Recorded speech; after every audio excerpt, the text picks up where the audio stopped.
Hey, sports fans, Larry Eater, RunBlogRun. This is Athletics Chat 45. I did call 35 at the end of the program, so I apologize.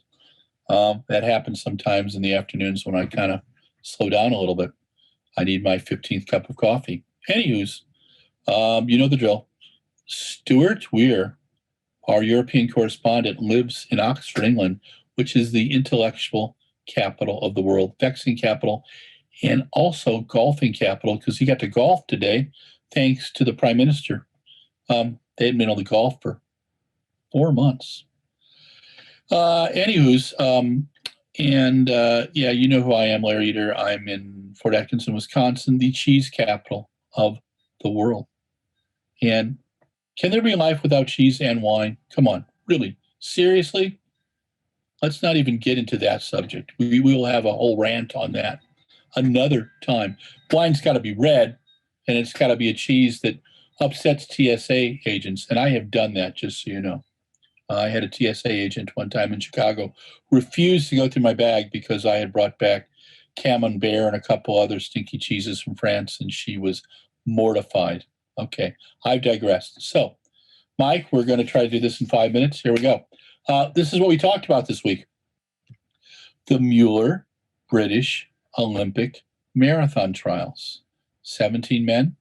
I think it's 11 women. It was the Kew Garden, which is a botanical garden outside of London. And this was an amazing event.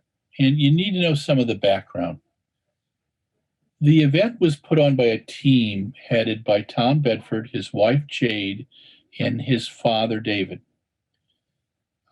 Tom and Jade have put on the Richmond Run Fest for, I believe, 5 years now. It's held in the Botanical Garden.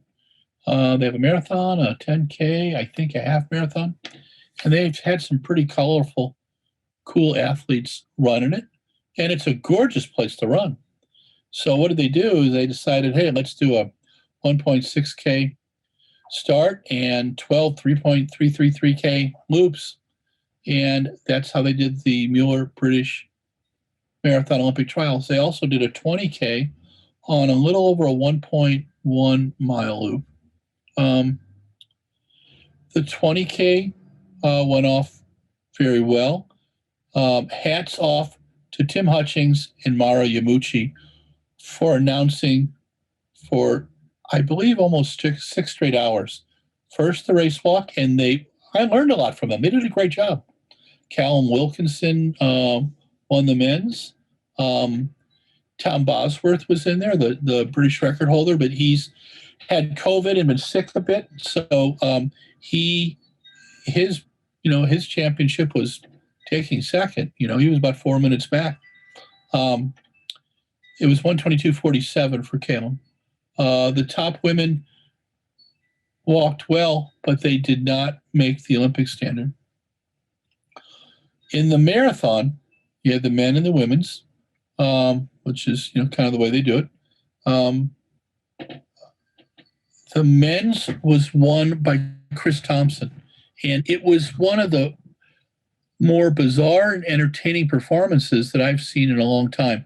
Chris Thompson has competed for the UK since 1998 when he was a European junior steeplechaser. He has competed on, this will be his second Olympic team. He's a silver medalist in the 10,000, the Europeans in 2010. He's competed in Commonwealth Games. He competed in 2012. He's also had an amazing set of injuries over the years. And he's had some very thoughtful coaches.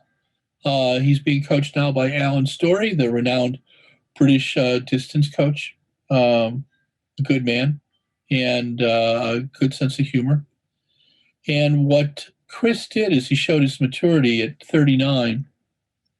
They went through the 10K in about 30:51, and then we didn't see him in the picture anymore. We didn't know he was about 20 seconds back because he had calculated, hey, I'm going way too fast.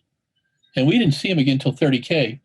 As he charged up, Dewey Griffith went to the back. And that was all she wrote.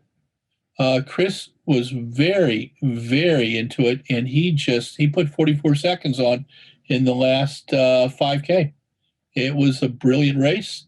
He ran 2:10:52 PB. He also spray painted a competitor's shoes, which his brand supported. We'll deal with the shoe stuff another time. But it was an emotional win for him. Tim Hutchings was pretty torn up about it too. It was the broadcast was fantastic, and it shows you what streaming can really do. It also shows you